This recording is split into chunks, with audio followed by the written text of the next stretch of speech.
നമസ്കാരം. ജന്മഭൂമി 2 മിനിറ്റ്സിലേക്ക് സ്വാഗതം. Ambalappuzha MLA G Sudhakaran SNDP യോഗം ജനറൽ സെക്രട്ടറി വെള്ളാപ്പള്ളി നടേശനെ കണിച്ചുകുളങ്ങരയിൽ ചെന്ന് കണ്ടത് മുസ്ലിം ലീഗിന്റെ പിള്ളേര് സംഘടനയെ ചൊടിപ്പിച്ചിരിക്കുന്നു. സുധാകരൻ മുസ്ലിം ലീഗിന്റെ വിയർപ്പൊഴുക്കൽ കണ്ടില്ലത്രേ. MSF സംസ്ഥാന ജനറൽ സെക്രട്ടറിയുടെ ആക്രോശം ഒറ്റപ്പെട്ടതല്ല. പിണറായി വിജയനോടുള്ള ജനങ്ങളുടെ വെറുപ്പിന്റെ വിളവെടുത്ത് കിട്ടിയ വലിയ ഭൂരിപക്ഷത്തിന് പിന്നാലെ വടക്കൻ കേരളത്തിൽ മുസ്ലിം ലീഗ് നടത്തിയ പ്രകടനങ്ങളുടെ പൊതു സ്വഭാവം തെമ്മാടിത്തരവും മതഭീകരതയുമായിരുന്നു. അത് കണ്ടില്ലെന്ന് നടിക്കുന്നത് തികഞ്ഞ ഭീരുത്വമാവും. കേരളം കണ്ണു തുറന്ന് മുസ്ലിം ലീഗ് അഴിഞ്ഞാട്ടം കാണണം, അതിനോട് പ്രതികരിക്കണം. മലപ്പുറം ജില്ലയിലെ തവനൂരിൽ ലീഗ് അക്രമികൾ പൊതുനിരത്തിൽ അഴിഞ്ഞാടിയത് ഒരു മിണ്ടാപ്രാണിയുടെ തലയറുത്തെടുത്ത് കമ്പിൽ കുത്തി നൃത്തമാടിയാണ്. തൃപ്രങ്ങോട് പെരിന്തല്ലൂരിൽ നടന്ന പ്രകടനത്തിലാണ് ഈ കൊടിയ ഭീകരത അരങ്ങേറിയത്. സമാധാന പ്രവാചകരെ ആരെയും ആ വഴിക്ക് ഇതുവരെയും കണ്ടിട്ടില്ല. ഇത്തരം പ്രകടനങ്ങളെ തള്ളിപ്പറയാൻ ഇന്നേ വരെ തങ്ങളുമാരും തയ്യാറായിട്ടില്ല.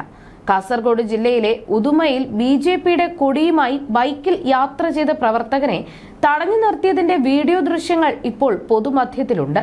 മുസ്ലിം ലീഗുകാരൻ ഭരിക്കുമ്പോൾ BJPയുടെ കൊടിയുമായി നിരത്തിലൂടെ പോകേണ്ട എന്ന ഭീഷണിയാണ് പട്ടാപ്പകലുള്ള ആക്രമണം വ്യക്തമാക്കുന്നത്. BJP പ്രവർത്തകനെ തടഞ്ഞു നിർത്തി ബലപ്രയോഗത്തിലൂടെ കൊടി പിടിച്ചു വാങ്ങിയാണ് മുസ്ലിം ലീഗ് അക്രമികൾ തിണ്ണമിടുക്ക് കാട്ടിയത്.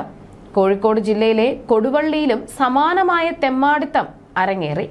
കേരളത്തിൽ 3 ജനപ്രതിനിധികളെ ലഭിച്ചതിന്റെ ആഹ്ലാദത്തിൽ പ്രകടനം നടത്തിയ സ്ത്രീകൾ അടക്കമുള്ള BJP പ്രവർത്തകരെ വളഞ്ഞു നിന്ന് ഭയപ്പെടുത്തി മുദ്രാവാക്യം വിളിച്ചാണ് മുസ്ലിം ലീഗുകാർ ജനാധിപത്യ ബോധം പ്രകടിപ്പിച്ചത്.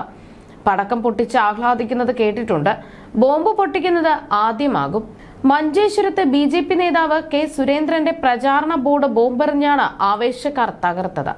ISSഉം PDPയും NDFും പോപ്പുലർ ഫ്രണ്ടും ജമാഅത്തെ ഇസ്ലാമിയും വെൽഫെയർ പാർട്ടിയും ഒക്കെ മതഭീകരതയുടെ രാഷ്ട്രീയവും അല്ലാത്തതുമായ മുഖങ്ങളാണെന്ന് കേരളത്തിലെമ്പാടും വിശേഷിപ്പിക്കപ്പെടുകയും വിലയിരുത്തപ്പെടുകയും ചെയ്ത കാലങ്ങളിൽ മുസ്ലിം ലീഗ് കെട്ടിയാടിയത് മതേതര പുണ്യാളന്മാരുടെ വേഷമായിരുന്നു. ബാബറി കെട്ടിടം തകർന്നപ്പോൾ കേരളത്തെ അക്രമത്തിന് വിട്ടുകൊടുക്കാതെ സമാധാനത്തോടെ പിടിച്ചു നിർത്തിയ വെൺപിറാവാണ് പാണക്കാട് തങ്ങളെന്നാണ് അവർ വിളിച്ചുകൂവിയത്. കള്ളൻ കള്ളൻ എന്ന് ആർത്തു വിളിച്ച് ഓടിയ പെരുങ്കള്ളന്റെ യഥാർത്ഥ രൂപമാണ് ഇപ്പോൾ പുറത്തു വരുന്നത്. മാറാട് കടപ്പുറത്ത് 8 ഹിന്ദുക്കളെ കൂട്ടക്കൊല ചെയ്തപ്പോൾ ഈ നീലക്കുറുക്കന്റെ ചായം ഒലിച്ചുപോയതാണ്. കൂട്ടക്കൊലയ്ക്ക് ഉപയോഗിച്ച ആയുധങ്ങൾ സൂക്ഷിച്ച കൊലയാളികൾ അഭയം തേടിയ മാറാട് പള്ളിയിൽ കടന്നുകയറി തെളിവ് നശിപ്പിക്കാൻ പരിശ്രമിച്ചത് ആരാണെന്ന് അന്നേ സമൂഹം കണ്ടതാണ്. എന്നിട്ടും വോട്ട് ബാങ്ക് എന്ന തിണ്ണമിടുക്ക് കണ്ട് മുസ്ലിം ലീഗുകാരന്റെ തിണ്ണ നിരങ്ങുകയായിരുന്നു LDFും UDFും അടക്കമുള്ള രാഷ്ട്രീയ നേതാക്കൾ. അവസരം കിട്ടുമ്പോൾ പത്തിയെടുക്കാൻ കാത്തിരുന്ന വിഷസർപ്പങ്ങൾ വാലിൽ കുത്തി നിവരുകയാണോ എന്ന് സംശയിക്കേണ്ടിയിരിക്കുന്നു. കേരളത്തിലെ മുഖ്യമന്ത്രി ആരാകുമെന്ന ചർച്ചകൾക്ക് മീതെയാണ് മുസ്ലിം ലീഗ് കത്തിക്കയറുന്നത്. കോൺഗ്രസിനുള്ളിലെ കാര്യങ്ങളിൽ അഭിപ്രായം പറയണ്ട എന്ന് ഓർമ്മിപ്പിച്ചതിന്റെ പേരിലാണ് മുസ്ലിം ലീഗുകാരൻ ഫ്ലക്സ് ബോർഡുകളിൽ നിന്ന് മാത്യു കുഴൽനാടന്റെ തല വെട്ടിയെടുത്താണ് താക്കീത് നൽകിയത്. രാമായണ മാസക്കാലത്ത് കാസർഗോഡ് വിളിച്ചു നടന്ന ആ മുദ്രാവാക്യം ഇപ്പോഴും അന്തരീക്ഷത്തിലുണ്ട്.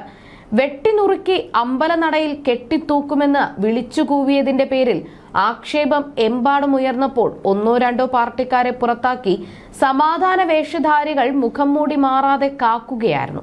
അതാണിപ്പോൾ പ്രകടമാകുന്നത്.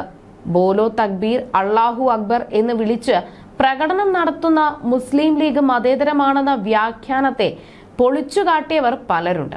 പാകിസ്ഥാൻ കിട്ടിയേ തീരൂ, പാകിസ്ഥാൻ ഇല്ലെങ്കിൽ ഖബറടിസ്ഥാൻ എന്ന് വിളിച്ചു നടന്ന 1946 കാലത്തെ ലീഗിന്റെ ചരിത്രം പാലോളി മുഹമ്മദ് കുട്ടിയെ പോലുള്ള മുതിർന്ന CPM നേതാക്കൾ പോലും പണ്ടേ കണ്ടും കേട്ടും അറിഞ്ഞതിന്റെ വെളിച്ചത്തിൽ ചൂണ്ടിക്കാട്ടിയിട്ടുണ്ട്. ആ ലീഗല്ല ഇപ്പോഴത്തെ ലീഗെന്ന് ഖദറിട്ടവരെല്ലാം കൂടി വെള്ളപൂശിയിട്ട് ഒരു കാര്യവുമില്ല. 21-ലൂരിയ കത്തിയെക്കുറിച്ചുള്ള രോമാഞ്ചത്തിൽ ഇപ്പോഴും കഴിയുന്ന മുസ്ലിം ലീഗുകാരൻ അവരുടെ തെരഞ്ഞെടുപ്പ് ആധിപത്യ മേഖലകളിൽ പമ്മിയിരിക്കുന്നുവെന്നത് ഒരു വലിയ സൂചനയാണ്. മാറാട് ജനാധിപത്യ കേരളത്തിന് പാഠമാകേണ്ടതായിരുന്നു. മതമാണ് മതമാണ് മതമാണ് വലുതെന്ന് മൈക്കിന് മുന്നിൽ തമ്പേറ് മുഴക്കിയ മുസ്ലിം ലീഗ് നേതാക്കൾ വോട്ട് ചെയ്യാൻ പോകുന്നവരെ ഭയപ്പെടുത്തേണ്ടതായിരുന്നു. പാലും തേനുമൂട്ടി വിഷപ്പാമ്പുകളെ വളർത്തുകയായിരുന്നു ഇവിടത്തെ രാഷ്ട്രീയക്കാരെന്ന് ഇപ്പോഴെങ്കിലും തിരിച്ചറിഞ്ഞാൽ നല്ലത്. അല്ലെങ്കിൽ രാഷ്ട്രീയ നേതാക്കൾ ആരെ കാണണം, ആരോട് എന്ത് പറയണം എന്നതിനൊക്കെ മുസ്ലിം ലീഗിന്റെയും അവരുടെ പിള്ളേരുടെയും അനുവാദം വേണമെന്ന ദുരന്തകാലത്തേക്ക് കാര്യങ്ങൾ എത്തും. സൂചനകൾ ചുവരെഴുത്തുകളാണ്. ആവേശം കൂടിയപ്പോൾ വിളിച്ചതാണ്. ആടിനെ കൊന്നതാണ് എന്നൊക്കെയുള്ള ലൊട്ടിലൊടുക്ക ന്യായങ്ങൾ പോലും പിന്നെ പറയുമെന്ന് കരുതരുത്. വോട്ടെണ്ണം കൂട്ടും, സീറ്റെണ്ണം കൂട്ടും, ജില്ല രണ്ടാക്കും. അങ്ങനെ മുസ്ലിം ലീഗ് സ്വപ്നം കാണുന്ന കിനാശ്ശേരിയിലേക്ക് കാലും നീട്ടിയിരിക്കണോ കേരളം എന്നത് ജനാധിപത്യത്തെ സ്നേഹിക്കുന്ന എല്ലാ സംഘടനകളും ചിന്തിക്കേണ്ടതാണ്.